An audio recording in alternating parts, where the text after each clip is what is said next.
¿Ya estamos? Sí.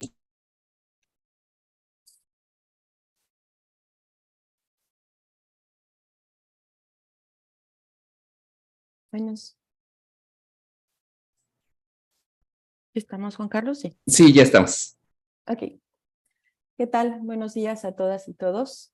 Bienvenidos a un taller más de la red de Paleodemografía Mexicana. Y bueno, el día de hoy tenemos a una invitada muy especial que nos va a hablar sobre justo el estudio de las epidemias en el pasado, con una metodología muy particular que yo creo que puede ser útil para algunos de los estudios que se están realizando en la actualidad. Bueno, ella es Luana Batista Goulart.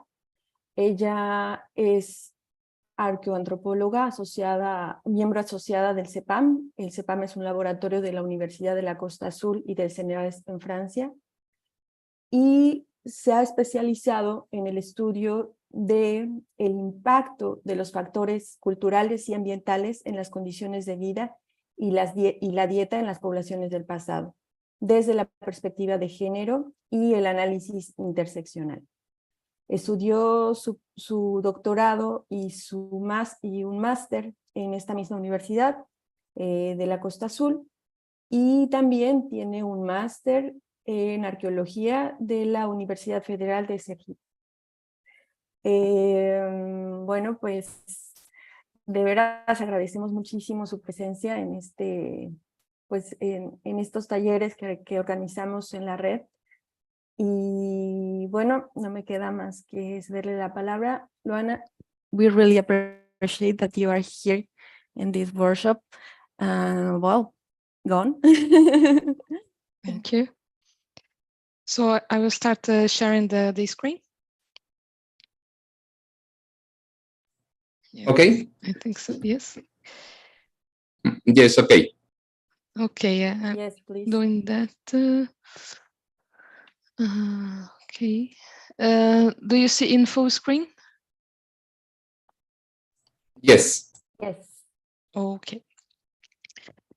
Good morning to you all, buenos dias, and good afternoon for those who are in Europe. First of all, I would like to thank Geraldine Granados and Ina for the invitation to present my work here today. This is the study that I did in my PhD under the supervision of Isabelle Segui and Gérard Catrom that I will present today. So there is something that is not working here. Let me see.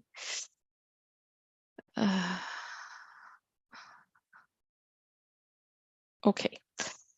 I made a slide to present myself. Geraldine already did that a little bit. I'm Brazilian, so I did my first master there in Brazil, studying shipwreck sites, and then I came to France and I did another master where I studied gender-related differences in diet through the analysis of dental microwear. I used it as a sample enumerated individuals from a medieval cemetery. And then I started my PhD, the work that I will present here, where I study living conditions of past populations. No, there was one problem here with the presentation. Okay, so I divided my presentation in two parts, so it will not be too long. Today, I will present my theoretical basis, and also I will talk about the plague as a disease, and also the historical context of the plague, and also this specific case that affected the city of Martigues in south of France. And also I will discuss about the plague representativity in the city. Yes, and next Monday, it will be the second part where I will present the osteological analysis, my sample characteristics, the representativity of my collection if compared with the plague victims, and also the results of the stress markers analysis and the statures, some tools to do an intersectional analysis in bioarchaeology, and finally the stress markers prevalence considering the probable age at death. No, yes, sorry, I started in the beginning. I cannot touch one of the arrows. Yes, so let's start. I considered the bioarchaeological approach in my work, that it's a multidisciplinary approach to the studies of human remains from past societies, and it gathers some elements from, of course, archaeology and biological anthropology, but also other disciplines, such as demography, history, nutrition, medicine, etc. And one of the possibilities of this approach, and the one that interested me at least, is to understand the dynamics and living conditions of populations. And this information is not easily accessible by other sources. And there are many thematics that we can study. For example, health, diet, violence and trauma, professional activities, demographic, etc. When we study living conditions, we must take into consideration cultural aspects, but also the environmental. Under the cultural aspects, we can mention the gender, religion, profession, social position, age, for example. The environmental factors, we can mention epidemics, war, climate changes, food production, or catastrophes. Those elements together, they will influence our access to food and medical treatments, and also our exposure to violence, pathogenic agents, and risky behavior. And all of them together will form the living conditions. The experiences that we live since the uterine life until death, they will shape our body. For example, the diet, the nutrition, our health conditions. And the skeleton, it remains the main witness of these processes of our society. Even years, centuries, millennium after our death, we can still obtain this information through the analysis of the skeleton. So, considering these elements that I just presented, but more specifically, the fact that famines, epidemics, and chronic malnutrition that can impact the development and health of individuals. In this work, we thought to measure the impact of food difficulties and epidemics that affect the inhabitants of Martigues at different times of their life cycle, and also to assess the role of socioeconomic and gender inequalities in the prevalence of stress markers on the observed individuals. And finally, compare the results that we obtained with the historical data. We worked in a particular rare context in our discipline, because all of the individuals, mainly all of the individuals are, their cause of death, it's known. They died around the same time. It's an important aspect, because we know that all of them lived the same events under the same social rules. It's a non-historical context. We could test the plague representativity, and also test the collection representativity. So the plague. Historically, people called the plague a disease that killed a lot of people in a short period of time. Today, when we say plague, we are talking about the disease caused by the bacteria Yersinia pestis. It was isolated in 1894 by Alexandre Yersin, and its cycle of transmission were identified in 1898 by Paul Louis Simon. The most known way of transmission of the plague is the bubonic plague, where a flea bites an infected animal. This animal, the most known, it's the rats, but also any mammal can transmit the plague, even cats and dogs. So the flea will bite a contaminated animal, and the flea will become contaminated, and then the flea will bite the human being who will also be contaminated. And this transmission can also be from person to person. And it's called the bubonic plague, where the lymph nodes, they become swollen, and without a treatment, it's lethal in 40 to 70% of the cases. When the bacteria infect the lungs, it can be transmitted by the saliva or by coughing, like a flu. And the lethality is bigger. It's 100% chance of dying without antibiotics, and it's highly contagious. And the third case of plague, all of them, it's the same bacteria. The only difference, it's the part of the body that will infect. Is the septicemic plague that it's transmitted by the contacts with bodily fluids such as blood or the consumption of contaminated meat. But today we can treat with antibiotics if the disease is identified in the beginning. So the historians of the medicine, they divide the plague epidemics in, the plague pandemics in three. The first one is from 541 until 750. The second pandemic started in 1325 until 1771. And the plague episode that the individuals that I studied died from, it's in the second pandemic in the year of 1720. And it's called the Great Plague of Marseille. And in the same year that the third pandemic started, Alexandre Yersin isolated the bacteria, and 4 years later, Paul Louis Simon identified the transmission cycle of the plague. As you can see, we have no end for the third pandemic because we are still living this pandemic. Here are some cases that recently had of the plague.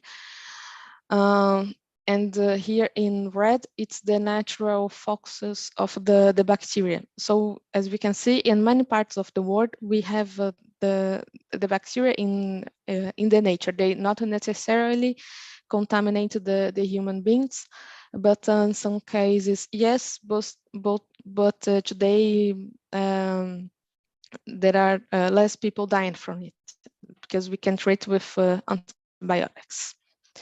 But as you can see, it's not an eradicated disease.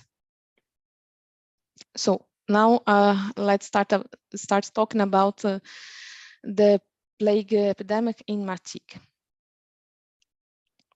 So the Great Plague of Marseille is the last big plague epidemic in France, and it killed around 25% of the inhabitants of Provence and Languedoc. And before the plague, these regions faced many crises. The city of Martigues, here in the south of France, were affected by this plague from October 1720 until June 1721, where it made around 2,000 victims from an estimated population of 6,000 inhabitants. And the collection that I studied represents around 10% of the victims from Martigues. And here in this figure, in the right, we can see the parish registers of Martigues from 1690 until 1725. And the episode that we had more deaths, it was the plague, where these individuals died. But as we can see, before their death by the plague, they survived many episodes. Here, just showing a few of them, but there are more crises that affected these individuals. In my study, I will focus mainly on the events that took place before the plague.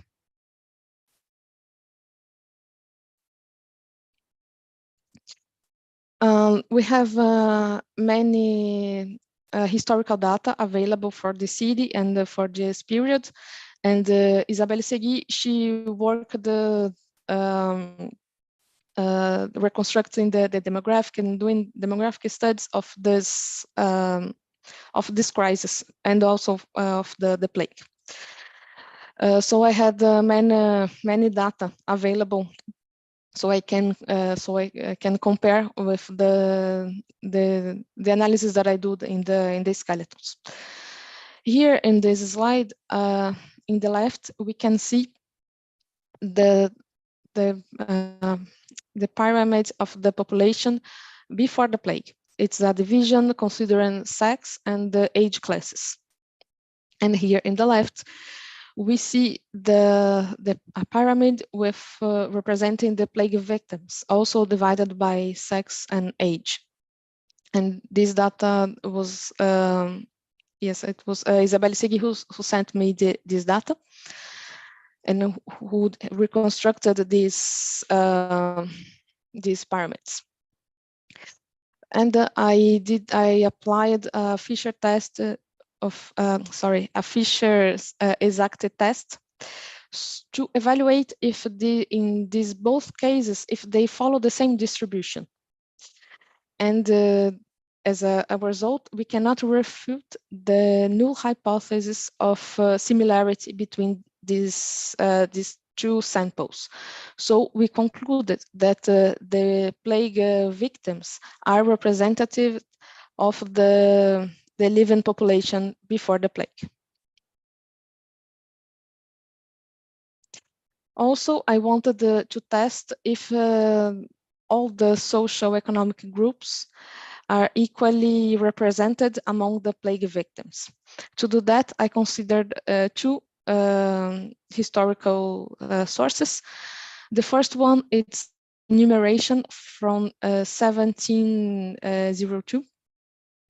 That it's a text. They made a list during that time where they mentioned the men who were the head of the household, also their profession and their tax class. The government in that time considered that at Martigues we had 4 classes, plus another one that they mentioned the poor and the beggars in the village. So the first class represents the elite and the liberal professions. The second one, the merchants and the artisans. The third, the peasants, and the fourth one, the sailors. In the burial list, we had also the profession of the victims. So knowing that, we can infer their class of their tax class, but we did not have the mention of poor and beggars. So I did a comparison considering just the 4 classes. And in this case, again, applying the Fisher exact test. And in this case, we also had a similarity. The null hypothesis of similarity between those two samples cannot be refuted. So we considered that the social classes, they are well represented among plague victims, but there is 2 bias in this study. The first of all, concerning the women, because their profession were only mentioned when they were head of the household. Most of them in those cases were widows. So 81% of the females do not have the profession mentioned in 1702. Even if we know that the woman also had an economic activity. And in the burial list, we just had the profession of the husband instead of the female profession. And we can see here in this figure, when we compare the missing data for the man, we have 8%. And for the woman, we have 81%. So it's a bias, and we could not evaluate if the female social classes were as well represented in the two samples as we did for the men. Another bias is concerning the low socioeconomic status, because since they are not mentioned among the plague victims, we cannot know how they were affected by the plague. So another possible bias that I wanted to test were also concerning the geographical origin. Because if a lot of people came from other cities, they maybe had not lived the same events. So it would introduce a bias in my study. But according to the burial list, just 1% of the victims were from outside of the city. And those people, they were mainly from cities nearby. So it's in the same region. So there is a big probability that they lived the same events as in Martigues. And now I will present the archaeological site, Capção de Ferrières. It was excavated by Stéphane Sartis in the year of 2002. He did a complete excavation of a funerary complex occupied only during this epidemic. So from October 1720 until June 1721. It was an unusual funerary ritual for this time and period. They were inhumated in primary multiple tombs that consists in 5 trenches of different size. And they did not have coffins, and they were in different body positions. It's not the usual ritual for this region and the historical period. And the context of the plague were identified due to the geographical location, because we knew that in this part of the city there were a plague infirmary, also due to objects dating such as coins. And finally, they did a biochemical analysis and they could identify in some skeletons the DNA of the plague bacteria, sorry. And I finished for today earlier than I imagined. And here you have the codes for my personal page and also other 2 publications that I will talk about next week. And I thank you for your attention. Thanks, Dr. Luana, for this presentation. Your research is so interesting. But don't worry, I think maybe we have some questions. So, well, I open the question now. ¿Tienen alguna pregunta? ¿Alguien quisiera hacer algún comentario? Déjame ver. Hay algunos comentarios, me parece, en YouTube.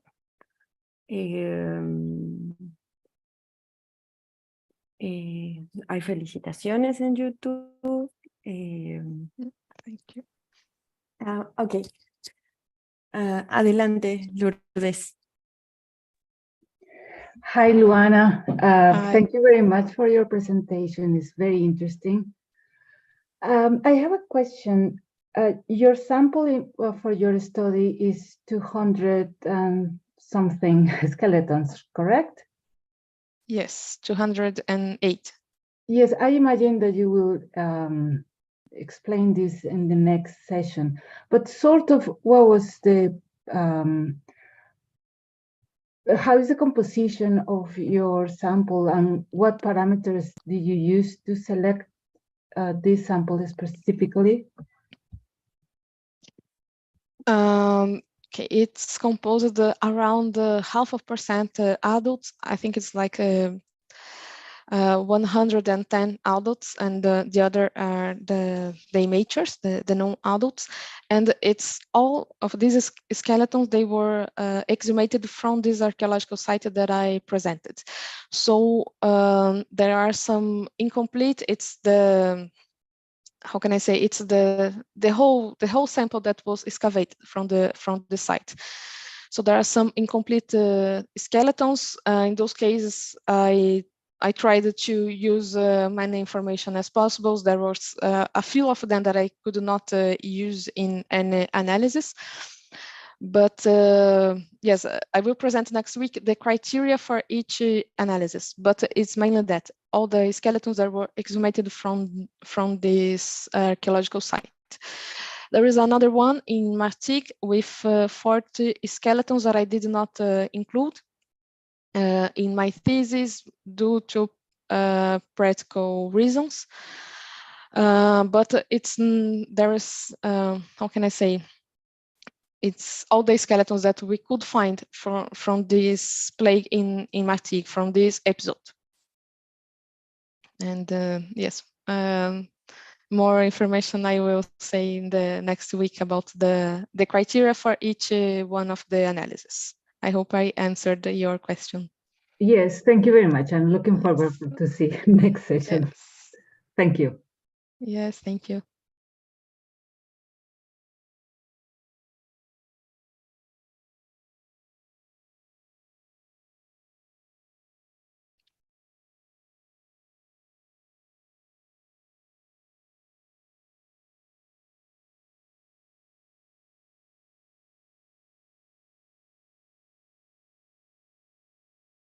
I think Geraldine had a problem. Oh, sí, creo que perdimos a Geraldine de la conexión. Yes. Bueno, no sé si alguien tenga alguna otra pregunta para la doctora Luana.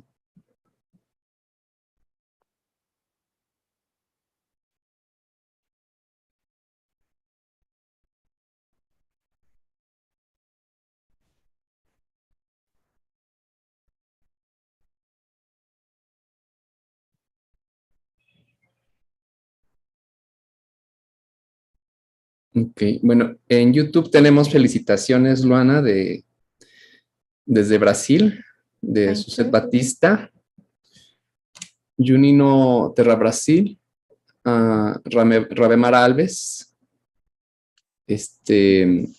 y Oscar René Benavides también manda felicitaciones. Pregunta, Oscar René Benavides en YouTube pregunta, ¿en cuántos individuos se pudo detectar la bacteria? Okay, these were study previous from mine. I don't remember the number exactly. I can check it and say in the next session, but it was not all of the individuals that were tested. They made a sampling, and in some of them they could not find it, but in some they could. I don't remember, but it's something around 6 skeletons that they could, if I'm not mistaken.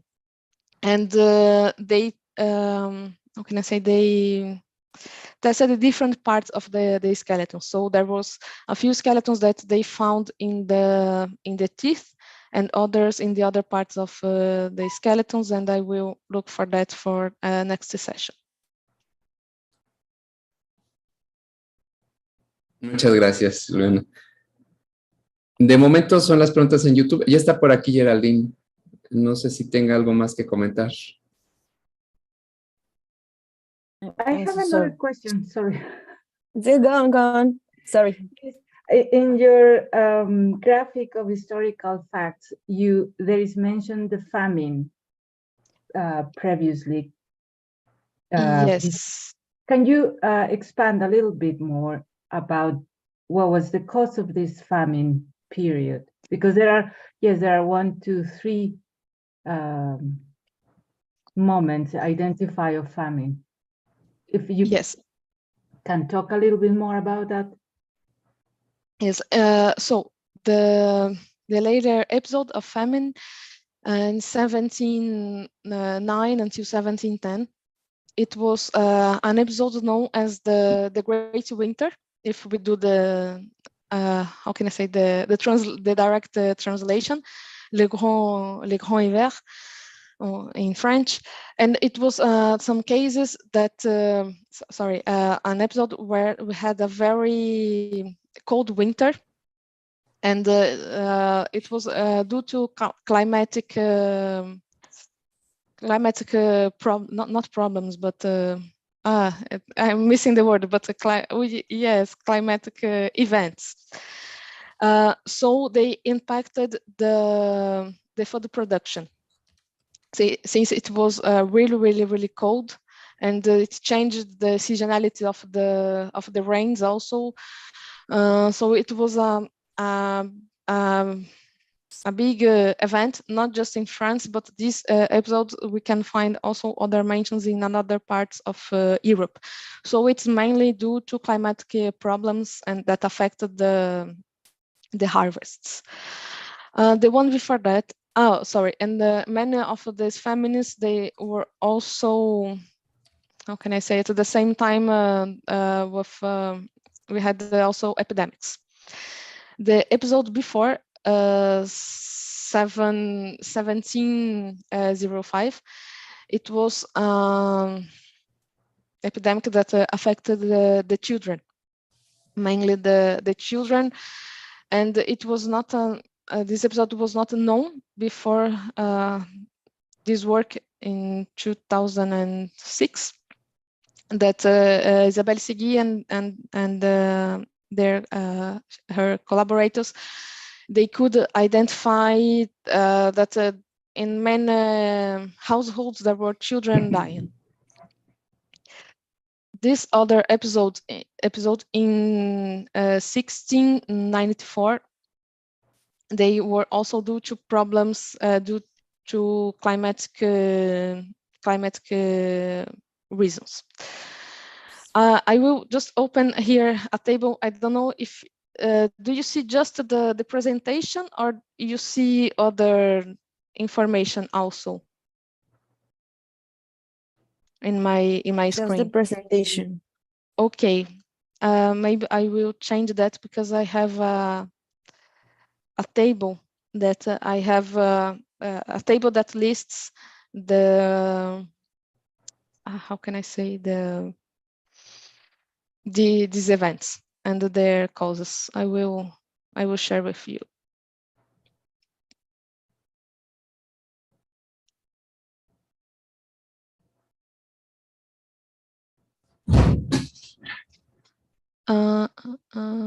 I will start the sharing and then do again, so I can share other screen.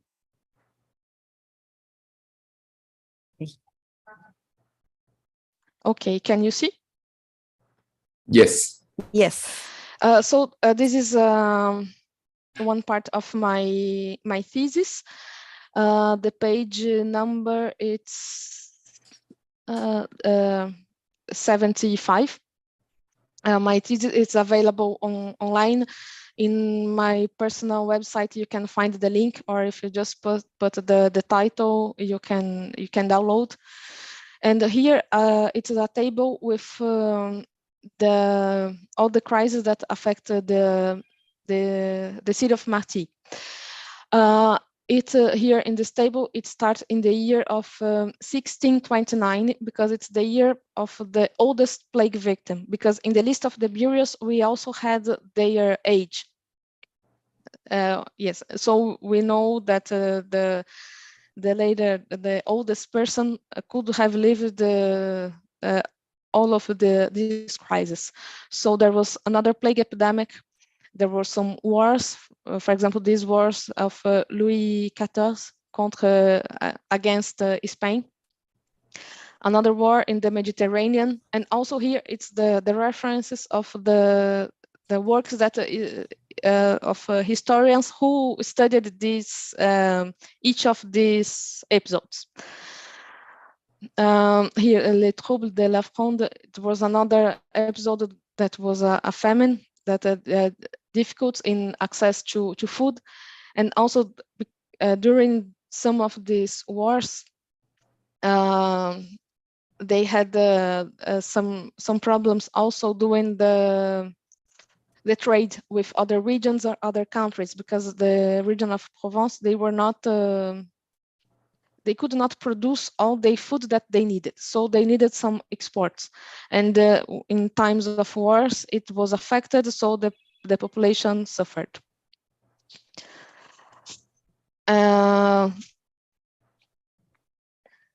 So we had another plague in 1649.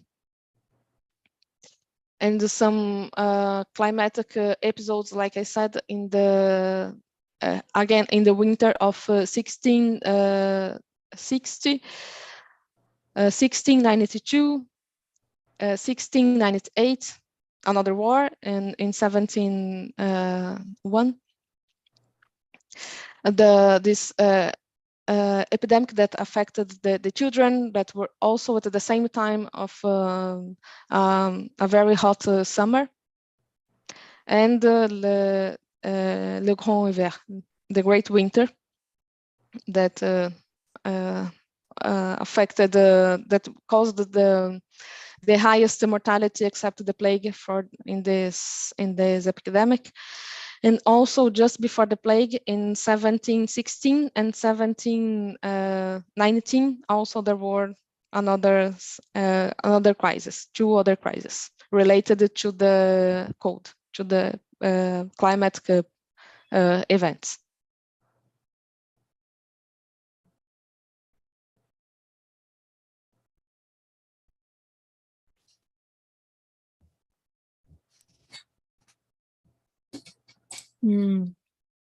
Ok. Lourdes, ¿tienes alguna otra pregunta?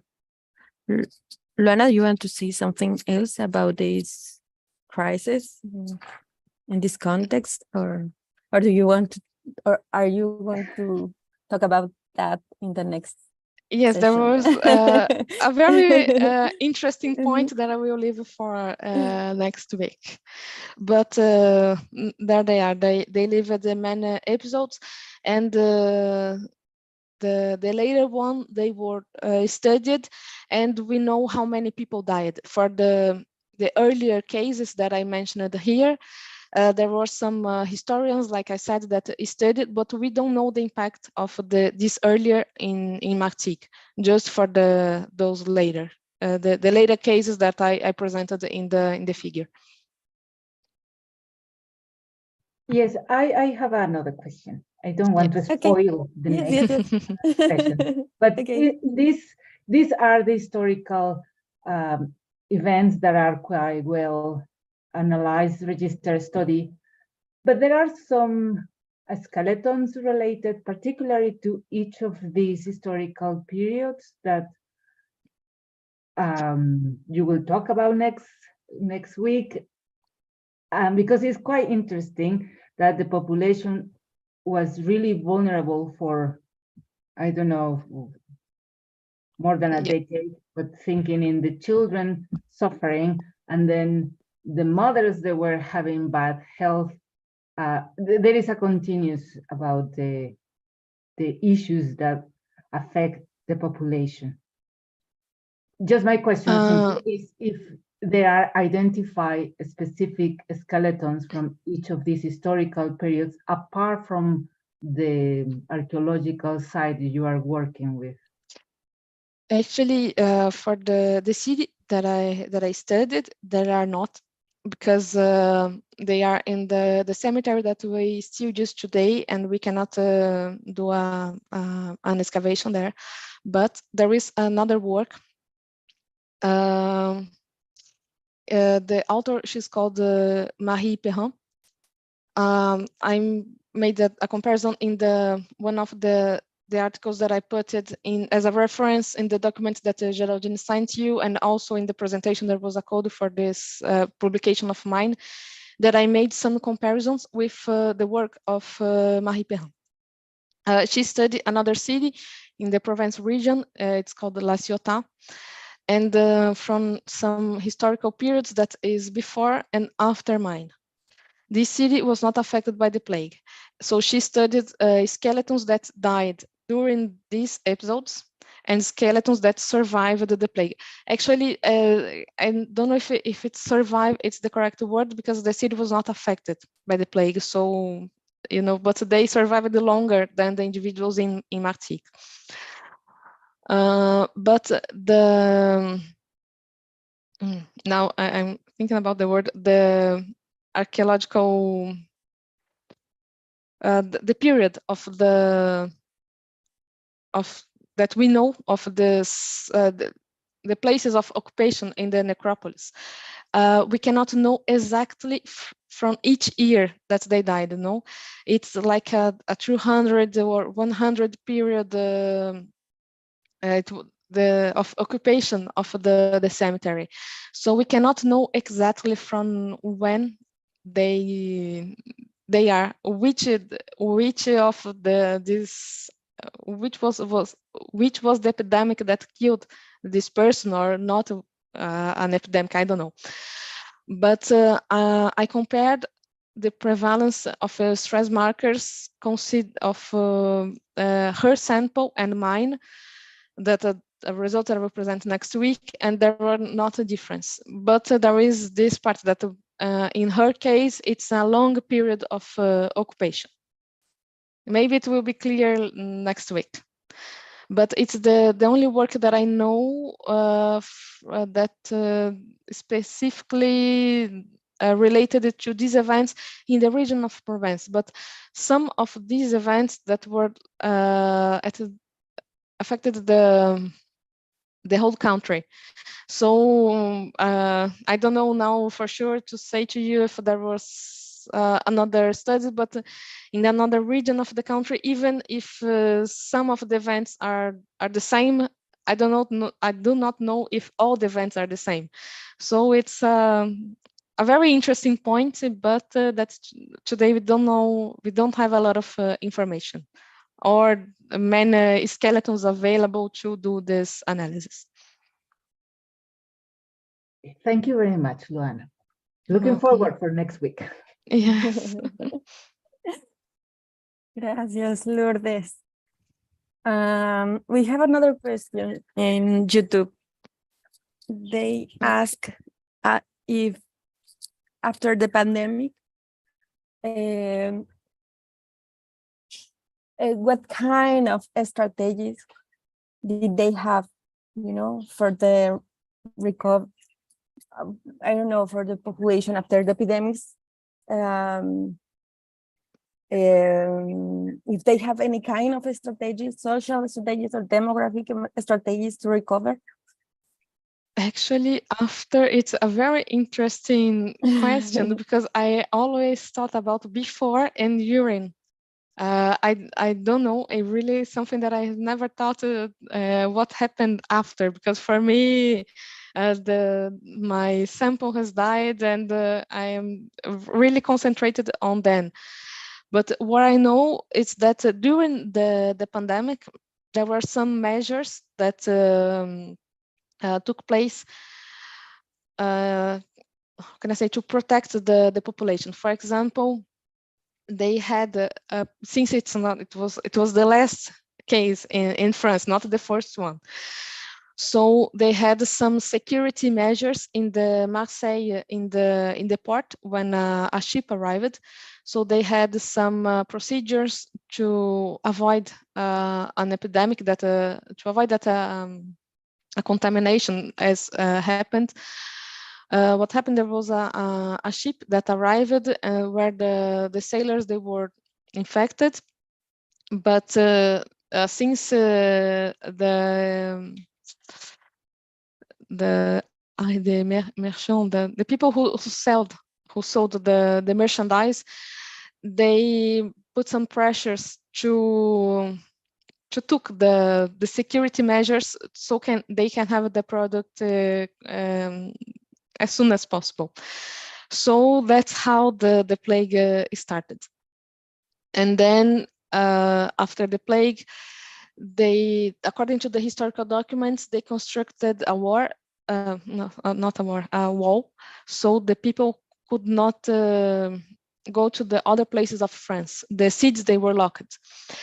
Archaeologically, they never find the remains of these walls, but in some historical maps we can see it. But it was concentrated in the south of France. It did not spread in the other parts. So even if we did not find the archaeological evidence, the epidemic it was stopped. And some village, like I said, La Ciotat, it's close to Martigues, and according to the historical data that we have, the historical studies, it was not affected by the plague. So these measures, they could avoid a worst scenario. And yes, but after it's a very interesting question. But you know, it's a little bit difficult because they have a lot of crises, and I think I don't know if they have time to create a new strategies or they use the old strategies, or I don't know. You know, it's very interesting, but yes. Okay, well, okay. Any question here in Zoom? ¿Alguna otra pregunta por acá en Zoom? Okay. Y YouTube tenemos más felicitaciones. Well, Thank you. Well, I think we can stop here this session. And well, if we don't have any more comments, I just want to say thank you, Dr. Luana, for this presentation. Muchas gracias a todas y todos por estar en esta presentación. Quiero agradecer a la doctora Luana Batista por por compartirnos su investigación, su metodología. Yo creo que, como podemos apreciar, el uso de diferentes fuentes de información es fundamental, sobre todo cuando tenemos la oportunidad de utilizarlas, ¿no? No solamente es esta parte del análisis osteológico o bioarqueológico, sino toda la información que nos pueden proporcionar las fuentes históricas. Y bueno, muchas gracias. Nos vemos la próxima semana y aquí los esperamos. And Luana, is it do you want to... Yes, I just wanted to ask you, so the people can know, is it the same link next week? Yes. And yes, and for me also it's an interesting question. Okay. And I would like to thank you for the interesting questions, and again for Geraldine Granados and Ina for the invitation to participate today. Thank you.